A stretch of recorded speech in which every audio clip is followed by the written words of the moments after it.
Kinumpirma ni dismissed Mayor Alice Guo na kilala niya ang abogadong nagnotaryo ng kanyang counter affidavit kahit wala siya rito sa Pilipinas. Sinabi rin ni Guo na kilala niya ang babaeng kamukha niya na ayon sa ilang source ay posibleng isa sa mga ginamit para lituhin ang mga otoridad na naghanap kay Guo. May unang balita si John Consulta. Nitong September 5, matapos i-turnover ng Indonesian Police si Alice Guo sa law enforcement groups ng Pilipinas, dinala ang dating alkalde sa immigration headquarters ng Indonesia. Habang hinihintay ang pag-release ng Indonesian immigration clearance na huling requirement para makabalik si Guo sa Pilipinas, sinamantala ng NBI ang ilang minutong kasama nila si Guo para makakuha ng impormasyon. Unang nagtanong si Attorney Joselito Valle ng NBI Special Task Force. Wala namang tao doon sa Senate mo. Marami. Andun ba yung mga senador ni Lonche ah? Ang tinukoy ng NBI ni Attorney Galicia ay si Attorney Elmer Galicia, ang abogadong nagnotaryo ng counter affidavit ni Guo sa isang human trafficking complaint. Nauna nang sinabi ni Galicia na nakaharap niya si Guo noong August 14. Nang tanungin ng NBI agent si Guo kung kailan sila huling nagharap. Kailan kayo nagharap? Kasi may Sunod na nagtanong si Attorney Lito Magno, NBI Assistant Director for Investigation Services, na nagpakita ng litrato ng anyay doppelganger o kamukha ni Guo. Ikaw ba? Sino to?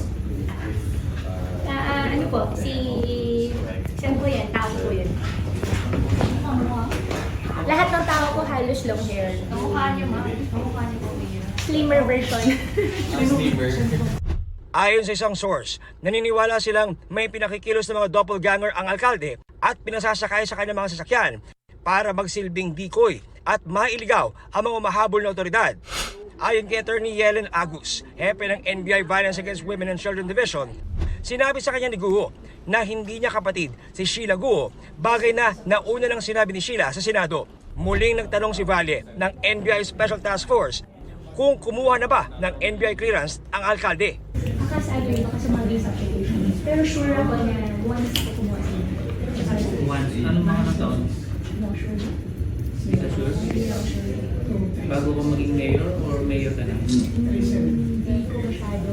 Baka before. Ikaw mag-mayor. Sa NBI clearance, nakuha ang fingerprints ng isang Alice Guo na ikunumpara sa nakuhang fingerprints ng isang Guo Huaping at lumabas na tugma o pareho ang mga ito ayon sa NBI. Kasalukuyang nakakulong si Guo sa PNP Custodial Center sa Quezon City. Ito ang unang balita. John Consulta para sa GMA Integrated News. Sinisikap ng GMA News na kunin ang panig ni Attorney Galicia pero hindi siya sumasagot sa mga tawag. Sarado rin ang kanyang bahay at law office ng puntahan ng aming team. Mga kapuso, para una ka sa mga balita, mag-subscribe sa GMA Integrated News sa YouTube. Sa mga kapuso abroad, subaybayan niyo po kami sa GMA Pinoy TV at sa www.gmanews.tv.